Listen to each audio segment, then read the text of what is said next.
হাসান বসরি চলে গেছে রোমে ব্যবসা করার জন্য। রোম দেশে গেছিল হাসান বসরি বন্ধুর সাথে। ওই রোম দেশে রাজার সন্তান মারা গেছে। রোমের রাজার সন্তানের কবরের উপরে সুন্দর করে তাবু টানাইয়া প্রত্যেক বছর একটা অনুষ্ঠান করে। এই কবরের চারপাশ দিয়ে একদল নারী আসলো। এই নারীরা ঘুরলো আর কাঁদতে লাগলো। হাসান বসরি দেখতে লাগলেন, কি যেন তাদের ভাষায় বললো আর কাঁদলো। ওই সুন্দরী রূপসী নারীরা চলে গেল। আবার নতুন করে আর এক দল আসলো, বৃদ্ধ জ্ঞানী গুণী বৃদ্ধরা আসলো, চারপাশ দিয়ে কাঁদলো, ঘুরলো আর কি যেন বললো, চলে গেল। হাসান বসরি বললেন, দুনিয়ার মানুষ, আমার জীবন পরিবর্তন আমি কেমনে করছি শোনো। এরপরে লক্ষ্য করলাম, আমি দেখি আর একদল সৈন্য সামন্তরা আসলো অস্ত্র শস্ত্র নিয়ে। তারা চারপাশ দিয়ে প্যারেড করে করে কাঁদতে লাগলো আর কি যেন বললো, চলে গেল।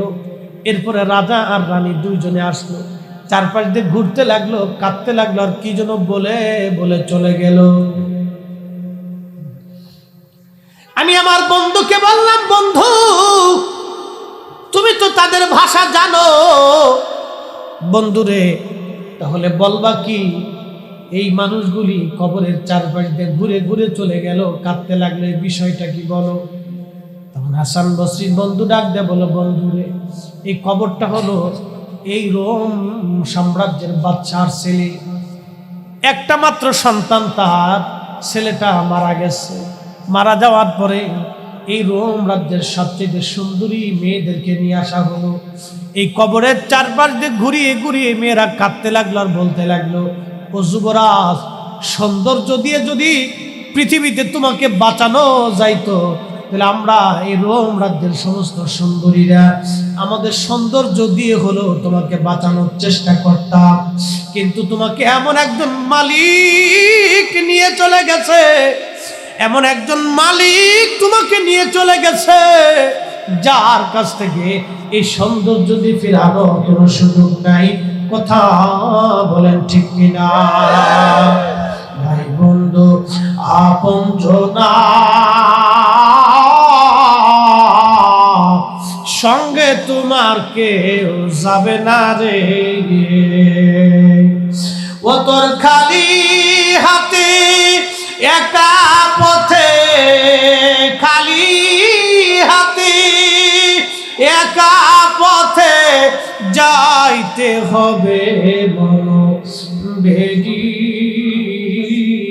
দেখ না মন ঝাঁক মারিয়ে দুনিয়াদারি, ও তোর পিছে পিছে ঘুরছে সমন। কথা বলেন ঠিক কিনা? ও তোর পিছে পিছে ঘুরছে সমন, কোন দিন জানি তোর হয় সমন জারি। দেখ না মন ঝাঁক মারিয়ে দুনিয়াদারি।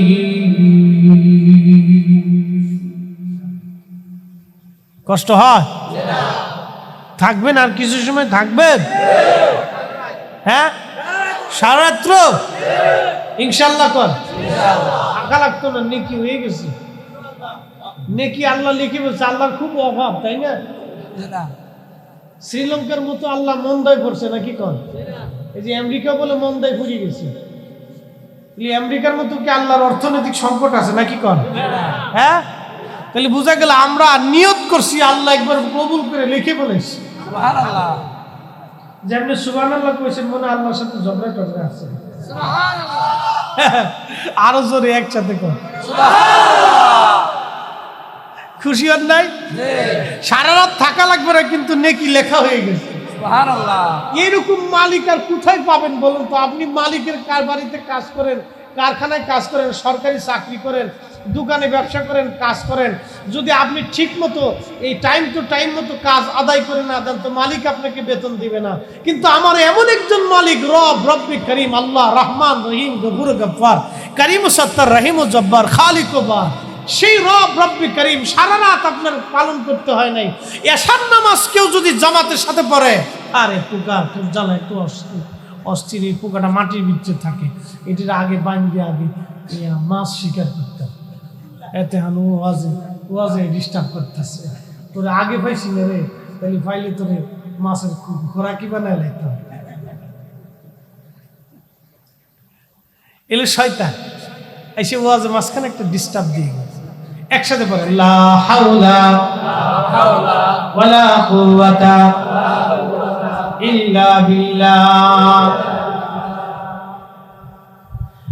আল্লাহ কত বড় দয়াবান, আপনি আশার নামাজ পড়ে জামাতের সাথে আশার নামাজ পড়ে ঘুমাবেন, ফজরের নামাজ আপনি জামাতের সাথে পড়বেন, আপনি ঘুমাইলেন, ঘুম আপনার হবে কিন্তু নেকি বন্ধ হবে না, ফেরেশতাদের কলম চলা বন্ধ হবে না। আপনি ঘুমাইছেন কিন্তু আমার আল্লাহ সারা রাত্র জেগে থাকার ইবাদত করার নেকি আমার আল্লাহ আপনার আমল নামায় লিখে দিবে। এরকম মালিক পৃথিবীতে আর আছে? নাই। কাজ করেন নাই কিন্তু বোনাস দিয়ে দিছে, এইরকম মালিক আর নাই। কাজ করেন নাই কিন্তু বোনাস দিয়ে দিছে আল্লাহ। সে রব, সে আল্লাহ, সে মালিক। হাজরাতে হাসান বসরি ডেকে বলেন, বন্ধু তারপরে ওই মুরব্বীরা আসলো, কবরের চারপাশে ঘুরলো, এরা কারা? বলে এই মুরব্বীরা হলো এই দেশের সবচেয়ে বড় জ্ঞানী গুণী দার্শনিক এবং বিজ্ঞানী। এরা চারপাশ দিয়ে কবিরাজ ডাক্তার ঘুরে ঘুরে বলল, যুবরাজ যদি জ্ঞান আর মেধা দিয়ে তোমাকে বাঁচানো যাইতো তাহলে আমরা জ্ঞান আর মেধা দিয়ে তোমাকে বাঁচানোর চেষ্টা করতাম, কিন্তু তোমাকে এমন একজন মালিক নিয়ে চলে গেছে যে মেধার জ্ঞান দিয়ে তার কাছ থেকে ফিরানো সম্ভব না। ওই মালিকের নাম কি জোরে বলে?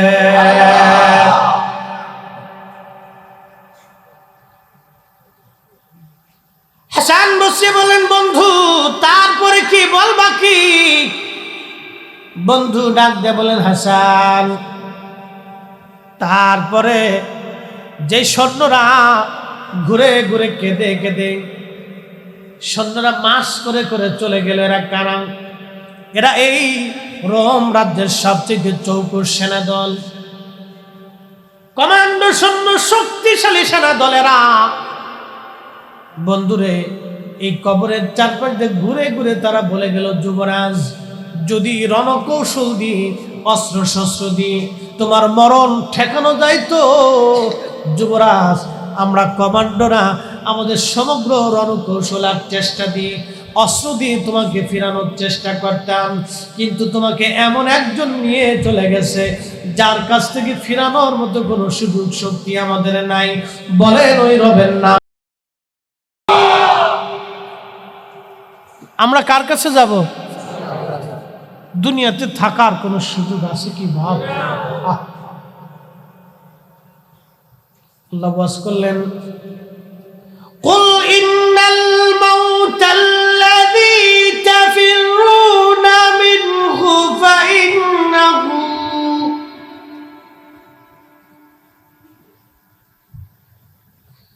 তাফিরুনা মিনহু ফাইন্নাহু মুলাকীকুম। আল্লাহু আকবার।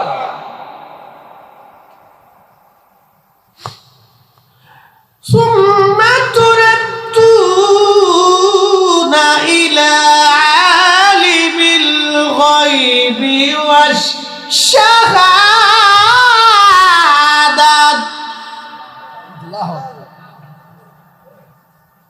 কার কালাম? আল্লাহ ডেকে বললেন, কুল হুজুর হাবিব আপনি বলে দেন, ইন্নাল মাউতাল্লাযী তাফিরুনা মিনহু ফাইন্নাহু মুলাকীকুম। হুজুর সপ্তম আসমান, সপ্তম জমিন, সাগরের গহীনে, পাহাড়ের গুহার ভিতরে, গহীন ও জঙ্গলে, আর যেখানেই লুকাক না কেন, মরণ তার সাথে মুলাকাত করবে। সুম্মা তুরাদ্দুনা ইলা আলিমিল গায়বি ওয়াশ শাহাদাত, আমি মালিকের দরবারে তাকে আসতেই হবে। সে এমন একজনের কাছে আসবে, আমি সেই প্রকাশ্যটাও জানি, তার গোপনটাও জানি, অন্তরের খবরও জানি, বাহিরেরটাও আমি আল্লাহ জানি। গোপনে কি করছে বান্দা আল্লাহ তাও জানে, প্রকাশ্যে বান্দা কি করেছে আল্লাহ তাও জানে। ওই মালিকের নাম কি জোরে বলে?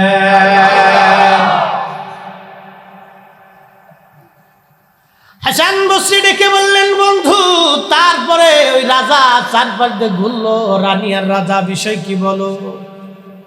হাসান বসরি ডেকে বলে, বন্ধুরে ওই রাজা আর রানী চারপাশ দিয়ে ঘুরে ঘুরে বলল, তুমি আমাদের কলিজার টুকরা ছিলে, যদি রোম রাজ্য দিয়েও তোমাকে বাঁচানো সম্ভব হতো, রোম রাজ্যের সব কিছু দিয়ে হলেও তোমাকে বাঁচিয়ে রাখতাম, কারণ এই রাজত্বের চাইতে তুমি সন্তানের মায়া আমাদের কলিজায় বেশি ছিল। কিন্তু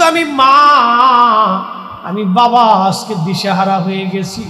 তোমাকে এমন একজন মালিক নিয়ে চলে গেল, যে মালিকের কাছে, মালিকের সাম্রাজ্যের কাছে আমি রোম রাজ্যের সাম্রাজ্য বড় অসহায়। কুলিল্লাহুম্মা মালিকাল মুলকি তুতিল মুলকা মান তাশা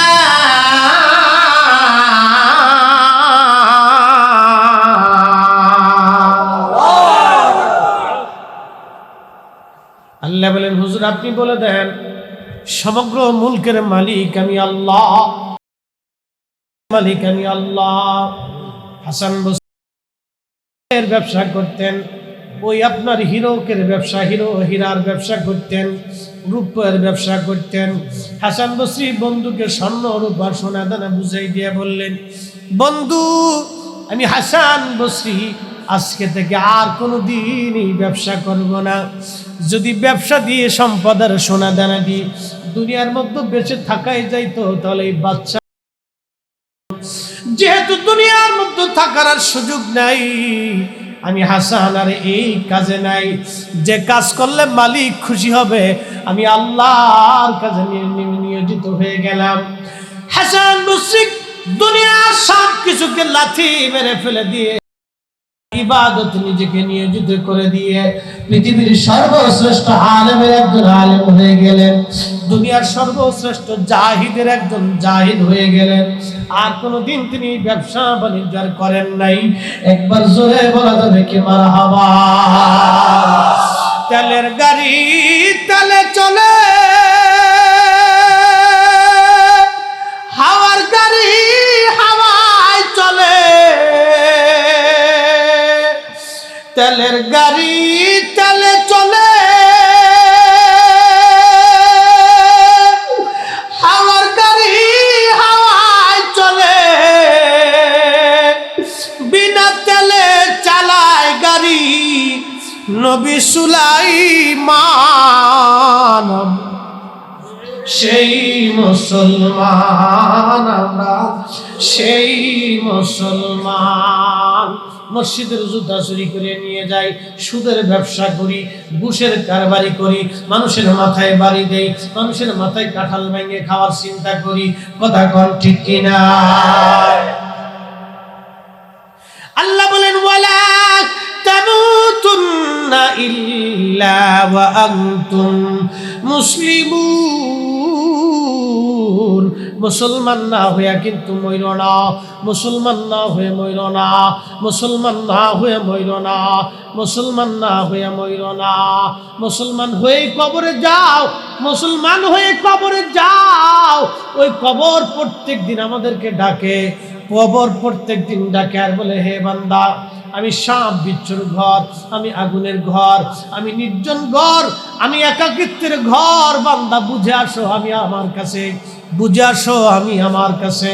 আমি কবরের কাছে, তুমি বুঝে সুঝে আসো। আমি কবরের কাছে, তুমি সামানা নিয়ে আসো। এই সামানার নাম কি আল্লাহ কোরআনে বললেন, ওয়াল্লাযীনা আমানু ওয়া কানু ইয়াত্তাকুন।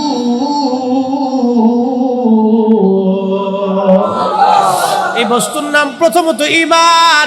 ঈমান কোন ঈমান? খারিজিদের মতো আনলে হবে না, রাফিজিদের মতো আনলে হবে না, শিয়াদের মতো আনলে হবে না, জাবারিয়াদের মতো আনলে হবে না, মুতাজিলাদের মতো আনলে হবে না, নাসিবীদের মতো আনলে হবে না, আলে মুজাসসিমাদের মতো আনলে হবে না। ঈমান আনতে হবে আকাইদে আহলে সুন্নাত ওয়াল জামাত অনুযায়ী। আহলে সুন্নাত ওয়াল জামাত ছাড়া ঈমান হবে না। কথা বলেন ঠিক কি না? হবে হবে। যদি ঈমান হতো তাহলে খাজা হতো না। যদি আকাইদে আহলে সুন্নাত ওয়াল জামাত ছাড়া কেউ কামেল হতো তাহলে খাজা মঈনুদ্দিন চিশতি তাজমির সেঞ্জুরি শিয়াদের মধ্যে পাওয়া যাইত, রাফিজিদের মধ্যেও থাকতো, খারিজিদের মধ্যেও থাকতো। খারিজিদের মধ্যে কোনো ওলি নাই, নাসিবীদের মধ্যে কোনো ওলি নাই, শিয়াদের মধ্যে কোনো ওলি নাই, ওই যে মসজিদের মধ্যে কোনো ওলি নাই। ওলি একমাত্র আহলে সুন্নাত ওয়াল জামাতের ভিতরেই। কথা বলেন ঠিক না বেঠিক? আল্লাহর ওলি আহলে সুন্নাত ওয়াল জামাত ছাড়া কোনো ওলি পাবেন না। প্রথমত ঈমান আনতে হবে আকাইদে আহলে সুন্নাত ওয়াল জামাত অনুযায়ী।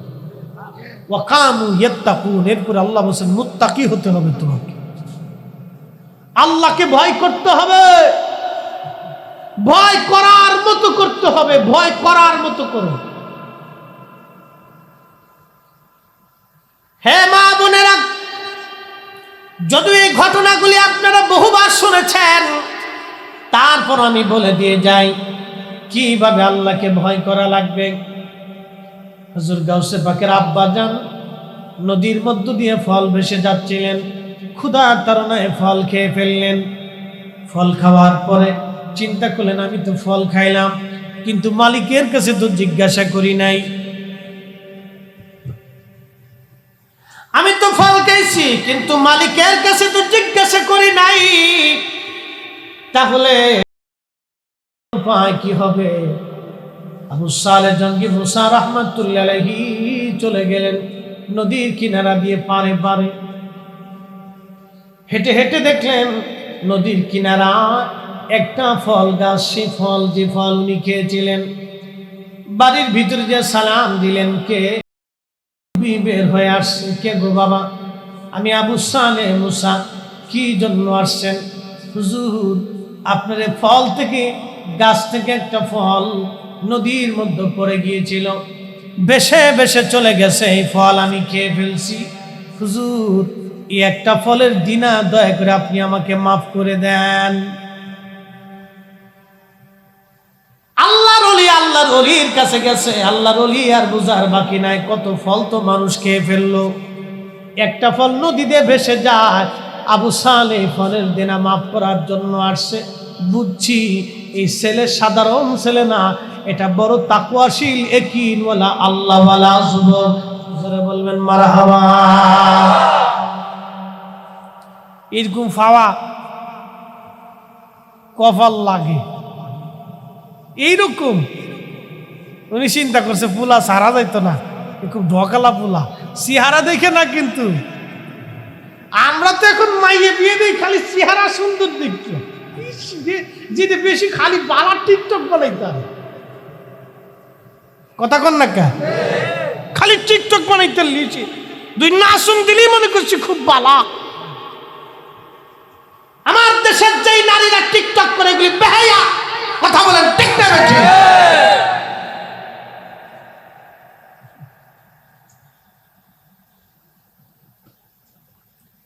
হযরত আবু সালেহ মুসা হুজুর ডেকে বললেন, বাসা একটা ফলের দিনা মাফ করতে পারি, শর্ত আছে 12 বছর থাকা লাগে। বাবা আমার কাছে বলে হুজুর রাজি আছি। 12 বছর ধরে হুজুরের কাছে রইলেন।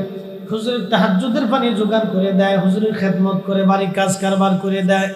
কিন্তু বাড়ির মধ্যে একজন যুবতী মহিলা ছিল, নারী ছিল, কোনদিন বাড়ির কামলাটাও দেখে নাই।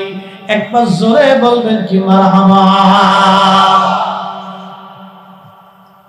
হযরত আবু সালেহ জঙ্গি মুসা রাহমাতুল্লাহ আলাইহি 12 বছর পরে হুজুর 12 বছর পার করছি, ফলের দেনা কি মাফ করে না? তা হয় নাই।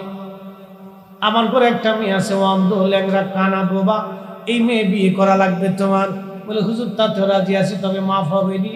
বলে হ্যাঁ তোমার মাফ হয়ে যাবে। বিয়ে হয়ে গেল, বাসর করে গেছে বিবি দেখার জন্য। যায় দেখলেন সুন্দরী রূপসী একজন মহিলা ঘরের মধ্যে বসে আছে। বের হয়ে দৌড় মারছে। শ্বশুর আব্বা ডাক দিয়ে বলে আবু সালেহ দৌড়াও কেন? বলে হুজুর আপনি না বললেন ল্যাংড়া কানা বোবা, ঘরের মধ্যে দেখি সুন্দর একটা, উনি কি আমার স্ত্রী? বলে হ্যাঁ রে আবু সালেহ, উনি তোমার বিবি। ও আবু সালেহ, তবে শোনো, আমি অন্ধ ল্যাংড়া কানা কেন বলেছিলাম?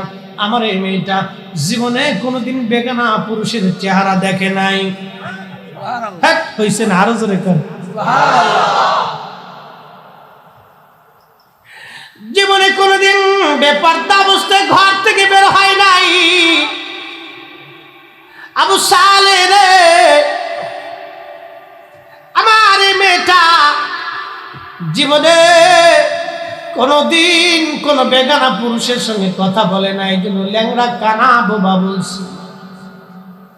মহিয়সী নারীর গর্ভে যিনি দুনিয়াতে এসেছিলেন তিনি হুজুর গাউসে পাক মহিউদ্দিন আব্দুল কাদের জিলানী মুরাকাবার মধ্যে বসে বসে লৌহে মাহফুজের পৃষ্ঠা দেখতে পারতেন। তিনি মহিউদ্দিন আব্দুল কাদের জিলানী। একবার জোরে বলবেন কি মারহাবা। কষ্ট হইতেছে? হ্যাঁ, বুঝে যান মাটা কেমন আছিল আর বাপটা কেমন ছিল, কেমন মা ছিল আর কেমন বাপ ছিল। আর আমরা দেশের বেডিরে খালি টিকটক বানানোর দান্দা। ফেডের ভিতরে বাচ্চা লইয়ে দিন বুড়িয়ে নাটক দেখতেছি, ফেডের তে বেরোয় আসার পরে ওইটাও টিকটক শুরু করে দিই। আসতে বলেন কেন, জোরে বলেন। জাতি কি আশা করবে বলেন তো? জাতি আশা করবে কি?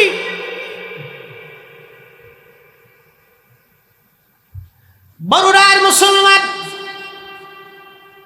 এইদিকে আর লম্বা কথা বাড়াবো না, মূল আলোচনার দিকে ফিরে যায়।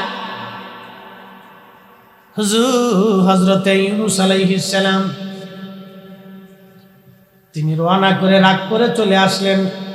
খোদার গজব আসলো, নিনুয়াবাসী কান্নাকাটি করে গজব সরাই দিল। গজব কেন আসে আল্লাহ বললেন, যহারাল ফাসাদু ফিল বাররি ওয়াল বাহরি বিমা কাসাবাত আইদিল নাস। আল্লাহ বললেন জলে আর স্থলে বিপদ, মহা বিপদ কেন আসে? এগুলি মানুষের দুহাত। বাজান মনে কিছু নিবেন না, এখন আমাদের দেশে সারা পৃথিবীতে একটা মহামারী চলে, মহামারীর নাম হলো ডায়াবেটিস। জোরে কর, মনে কিছু নিয়েন না, ভালো মন্দ সবারই আছে। এই ডায়াবেটিসটা আমাদের পৃথিবীতে একটা নীরব আল্লাহর গজব। এত ওষুধ খায় কিন্তু সারে না, শেষ হয় না, সাইরে যাবে না, একবার ধরলে আর এটা যায় না শরীর থেকে। নীরব মহামারী, নীরব গজব আল্লাহর, বুঝার উপায় নাই। সারা পৃথিবীতে চলতেছে, সারা পৃথিবীতে চলতেছে এই মহামারী। নীরব পৃথিবীর কোটি কোটি মানুষ এই রোগে আক্রান্ত,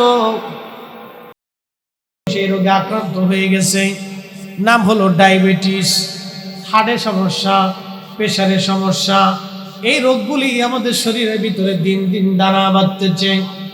বাবা মুসলমান, খুব মনোযোগ দিয়ে কথাগুলি শুনে যান। হযরত ইউনূস আলাইহিস সালাতু ওয়াস সালাম তিনি চলে আসলেন ওই জাতি থেকে, নিনুয়া এলাকা থেকে। কিন্তু নিনুয়াবাসী কান্নাকাটি করে খোদার গজব আল্লাহ উঠিয়ে নিলেন, পরিত্রাণ পাইলেন তারা। কিন্তু ইউনূস আলাইহিস সালাতু ওয়াস সালাম একটা খাতা করে ফেলেছিলেন। খাতাটা কি? আল্লাহ পাক তাকে হুকুম দেন নাই তুমি নিনুয়া থেকে চলে যাও। উনি ওনার ইচ্ছায় রওনা দিয়েছিলেন, ইচ্ছায় উনি আসেন নাই। আমার দিকে তাকান, এখানে যদি আমি বলি যে মাগরিবের নামাজ কয়জন পড়েন নাই, তো বহু আছে মাগরিব পড়ে নাই কিন্তু ওয়াজ শুনতেছে। আমি শরম দিব না, বুঝার জন্য বলতেছি। যদি বলি এখানে এই ফজরের নামাজ কয়জন পড়েন নাই, তো বহু আছে ফজর পড়ে নাই কিন্তু ওয়াজ শুনতেছে। কথা বলেন ঠিক কিনা? শরম দিব না, শরম লজ্জার কিছু নাই, বুঝার জন্য বলতেছি। আমরা জীবনে এত ভুল করলাম, এত আল্লাহর হুকুম অমান্য করলাম, জীবনে আল্লাহ একটা মুহূর্তের জন্য আমাদের সামনে থেকে খাবার কেড়ে নেয়নি, একটা দিনের জন্য অক্সিজেন বন্ধ করে নাই, বাতাস বন্ধ করে দেয় নাই, বৃষ্টি বন্ধ করে দেয় নাই, মাছ বন্ধ করে নাই, ফল বন্ধ করে নাই, খাবার বন্ধ করে নাই। ওই রহমানের নাম কি? সন্দেহ?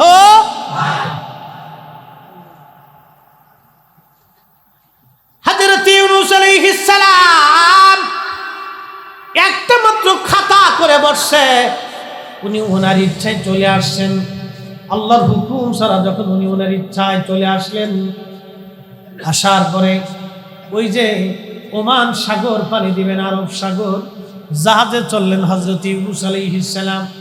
জাহাজে চড়ার পরে আমার আল্লাহ রাব্বুল আলামিন, জাহাজে চড়ার পরে আল্লাহ বলেন, ইউনূস রে, আমার হুকুম ছাড়া রওনা করছিস, আজকে তোরে মজা দেখাবো, মজা দেখাবো রে ইউনূস, মজা দেখাবো তোমার আজকে। জাহাজের মধ্যে চড়েছে, জাহাজ যখন সাগরের মধ্যে গেছে, আল্লাহ পাক তুফান উঠাই দিলেন। প্রচন্ড তুফানে জাহাজ ডুবু ডুবু ভাব। ক্যাপ্টেন ডাক দিয়ে বলল, কি আসো? আমার এই জাহাজের মধ্যে পালায়ন করে আসছে, একে জাহাজ থেকে ফেলে দিলে তারপরে আমরা এই ঝড় থেকে মুক্ত হয়ে যাব। আল্লাহর অবাধ্য কি আসো এই জাহাজের মধ্যে, তারে ফেলাই দাও। এখন কেউ তো স্বীকার করে না, লটারি টান দিচ্ছে। লটারি টান দেওয়ার পরে প্রথম যার নাম আসছে তিনি হযরতে খোদারি পয়গম্বর ইউনূস আলাইহিস সালাম। লোকেরা কয়, না আপনারা তো চিনি, আপনি বসেন, আপনি আল্লাহর পয়গম্বর, আপনাদের নদীতে ফেলবো না আজকে। আবার লটারি টান দাও, দেখি কার নাম আসে। দ্বিতীয়বার লটারি টান দেওয়ার পরে হযরতে ইউনূস আলাইহিস সালামের নাম আবার আসছে। একবার জোরে বলবেন কি মারহাবা। খেলা কার? মনোযোগ দিন। হযরত ইউনূস আলাইহিস সালামের নাম আবার আসছে। হযরত ইউনূস আলাইহিস সালাম নদীর মধ্যে ঝাঁপ দিতে যায়। ক্যাপ্টেন বলল, হুজুর বসেন, আরো একবার টান দিব। লটারি আবার যখন টানা হলো, তখন খোদার পয়গম্বর হযরত ইউনূস আলাইহিস সালামের নাম এসে গেল। এবার হযরত ইউনূস বললেন, না, তিনবার যেহেতু আমার নাম আসছে, বুঝছি এটা আমার মালিকের ফয়সালা, আর কিছুই করার নাই। ওনার জুব্বা খুলে ফেলে দিয়ে ইউনূস আলাইহিস সালাম সাগরের মধ্যে ঝাঁপিয়ে পড়লেন। ওদিকে আল্লাহ একটা মাছ ডাক দিয়েছে, মাছ রে, তুই আসবি আমার ইউনূস রে যখন জাহাজ থেকে ঝাঁপ দিবে, তখন তুই আমার ইউনূস রে খেয়ে ফেলে দিবি। সাবধান, আমার ইউনূসের গায়ে যেন আসন না লাগে, আমার ইউনূসের শরীর যাতে কেটে না যায়, আমার ইউনূস যাতে ব্যথা না পায়, আমার ইউনূস যাতে হজম না হয়।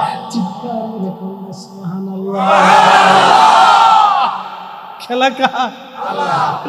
দেন মাছের ডাক দিছে, তুই এসে খাবি।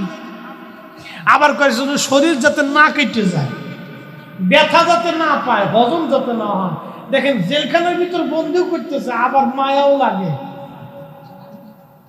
মায়া লাগে কার?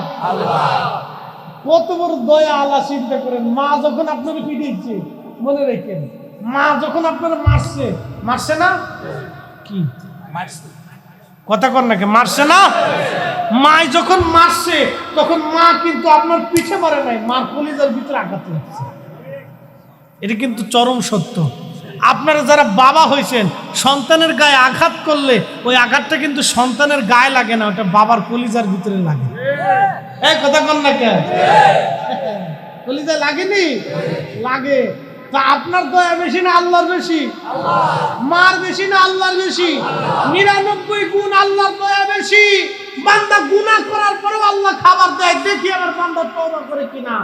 বান্দা নামাজ না পড়লেও খাবার দেয়, জীবনে একবারও আল্লাহ বলে ডাক দেয় না, তারপরে আল্লাহ খাবার দেয়, দেখি আমার বান্দা আমাকে আল্লাহ বলে ডাক দেয় কিনা। হা তিনি রহমান, তিনি রহিম, তিনি গফফার, তিনি গফুর। ওই সেজদা দিলে আল্লাহকে দিতে হবে, কথা বলেন ঠিক না? আল্লাহ আল্লাহ আল্লাহকে দিতে হবে, আল্লাহকে দিতে হবে, আল্লাহকে দিতে হবে। কত বড় দয়া আল্লাহ। ও মাছ আমার ইউনুসকে খাবি কিন্তু ব্যথা দিস না, আমার ইউনুসরে গিলে ফেলবি পেটের মধ্যে মাছ কিন্তু ব্যথা দিবি না। হযরত ইউনুস আলাইহিস সালামকে মাছ গিলে ফেলে দিল পেটের মধ্যে। আচ্ছা আপনাদেরকে বলি, কারেন্ট গেল নাই? আচ্ছা আমরা একটু দুরূদ শরীফ পড়ি। আল্লাহুম্মা সাল্লি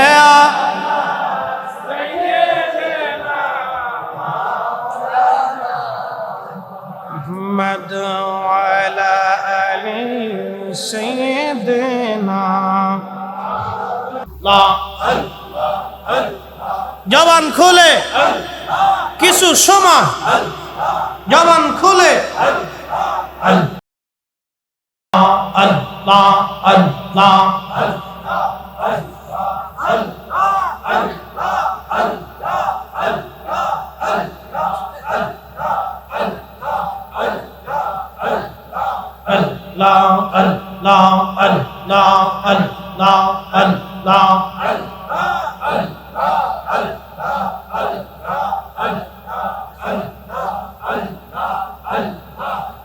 পাক সুবহান কে পারে বুঝিতে তোমার শান।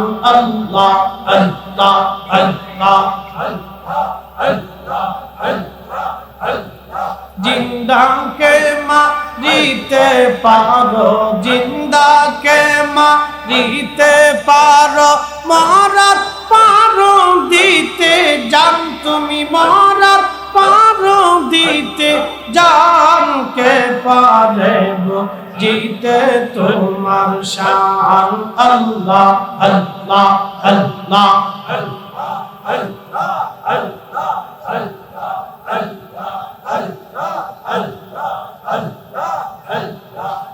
পাক সুবহান কে পারে জিতে তোমার শান। আল্লাহ আল্লাহ আল্লাহ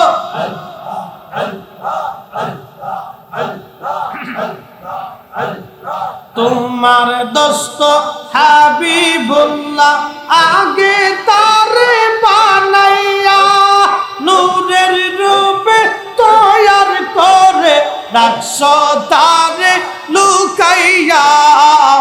পাক সুবহান কে পারে জিতে তোমার শান।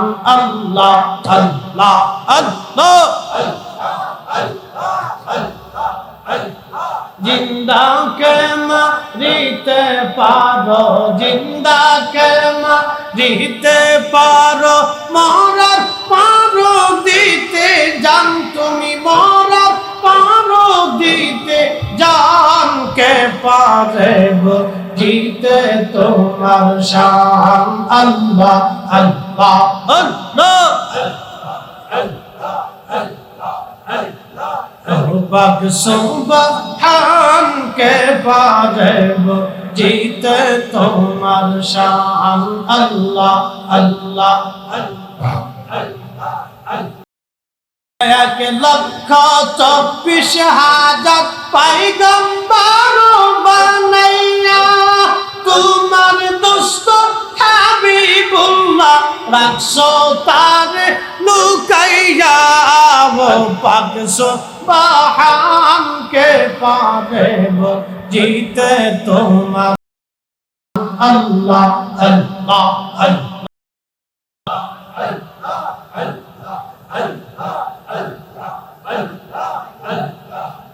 পাক সুবহান কে পারে জিতে তোমার শান।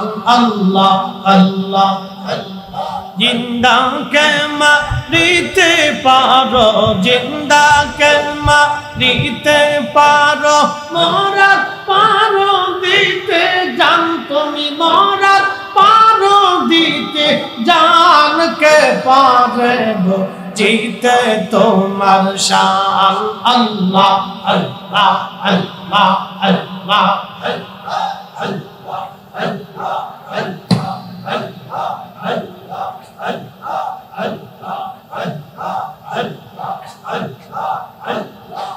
আদম হাওয়া তৈয়ার করে জান্নাতেতে রাখিলা, কোন কারণে আদম হাওয়া দুনিয়াতে ফালাইলা, গো পাক সুবহান কে পারে জিতে তোমার শান।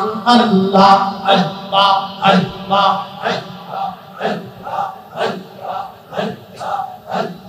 জিন্দা কে মারিতে পারো, জিন্দা কে মারিতে পারো, মরার পারো দিতে জান তুমি, মরার পারো দিতে জান কে পারে জিতে তোমার শান। আল্লাহ আল্লাহ আল্লাহ আল্লাহ আল্লাহ আল্লাহ আল্লাহ আল্লাহ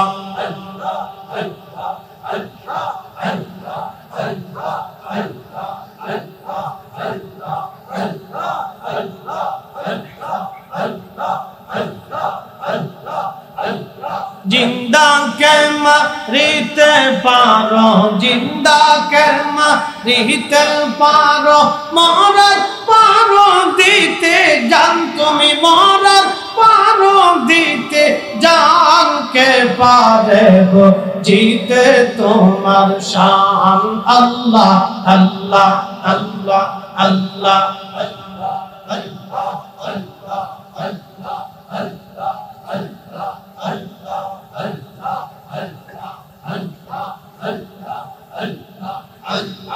আল্লাহ আল্লাহ আল্লাহ আল্লাহ আল্লাহ আল্লাহ আল্লাহ আল্লাহ লা ইলাহা ইল্লাল্লাহ মুহাম্মাদুর রাসূলুল্লাহ সাল্লাল্লাহু আলাইহি ওয়াসাল্লাম।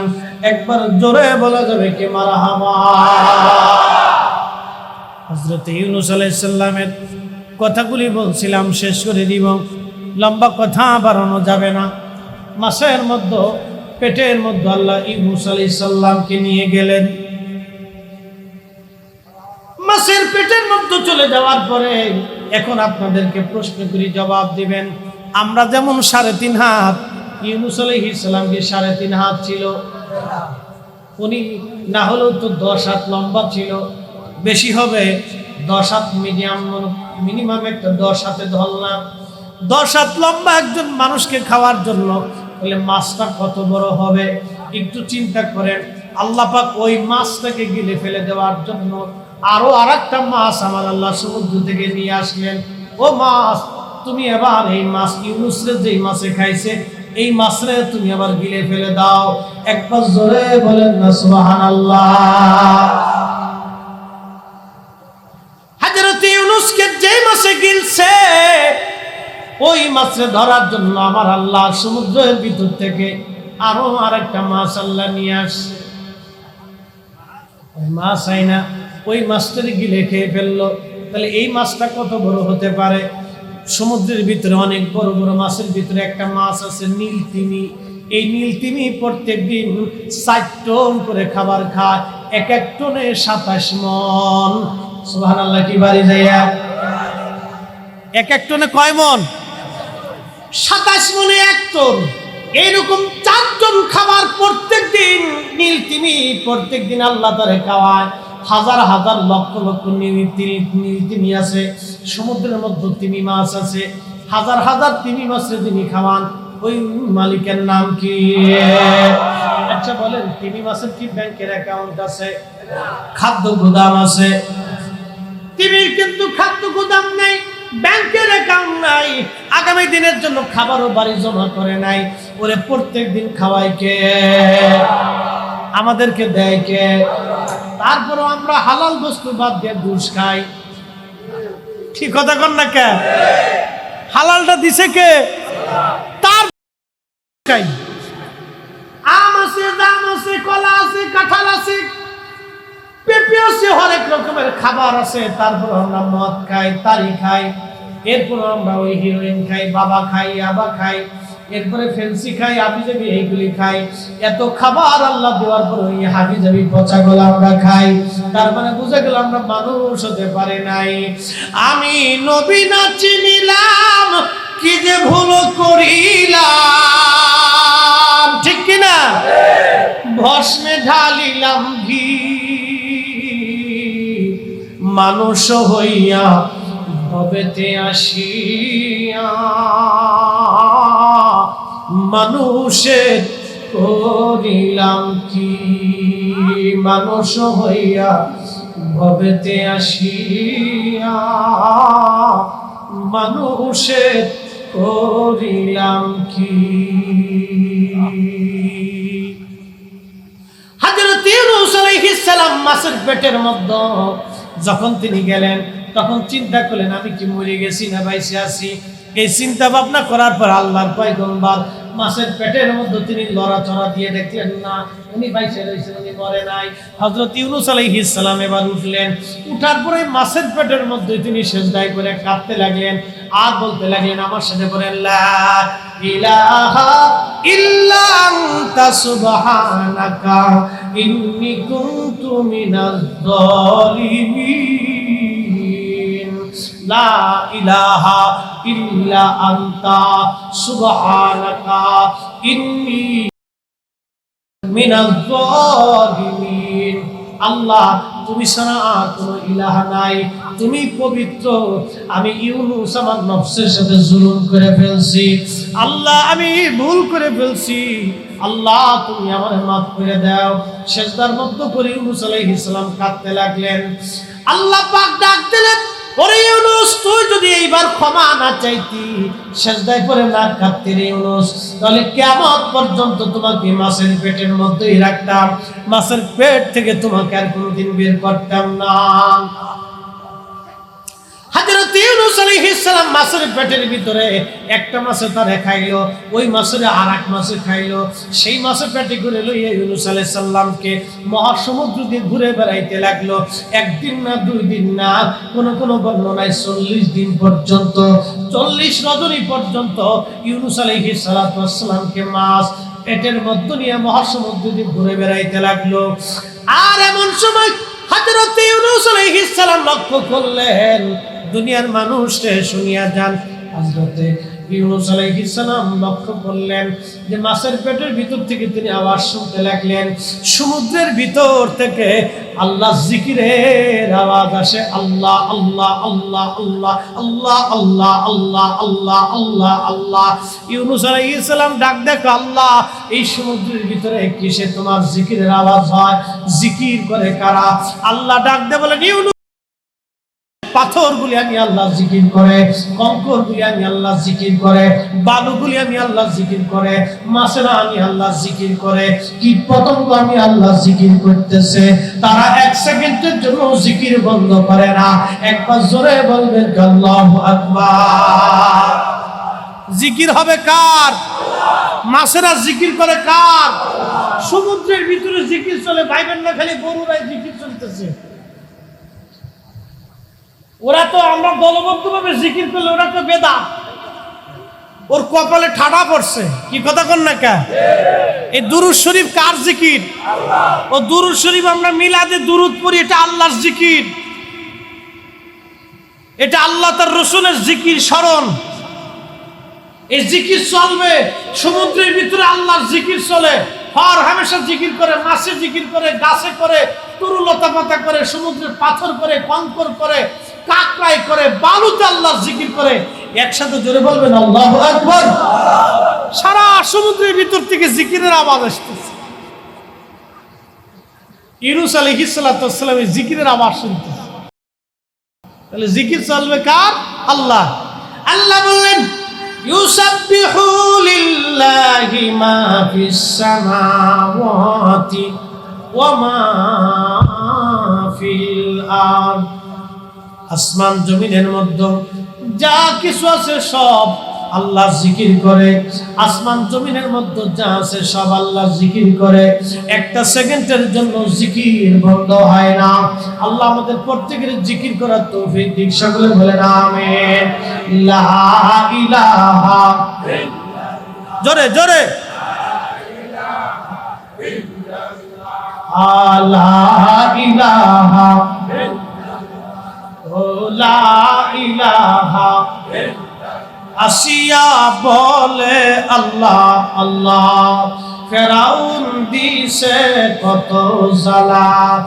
আল্লাহ বলেন ও জিবরাইল, আল্লাহ বলেন ও জিবরাইল, খুলো হে জান্নাতের তালা। লা ইলাহা, জোরে লা ইলাহা, ও লা ইলাহা, লা ইলাহা ইল্লাল্লাহু মুহাম্মাদুর রাসূলুল্লাহ সাল্লাল্লাহু আলাইহি ওয়াসাল্লাম। আরশো সে জিয়াদা মর্তবা আলা রোজে রাসূলুল্লাহ কা অনুসির জানোয়ার পর গুনাহগার কি লাখো সালাম। ইয়া নবী সালাম আলাইকা, ইয়া রাসূল সালাম আলাইকা, ইয়া হাবিব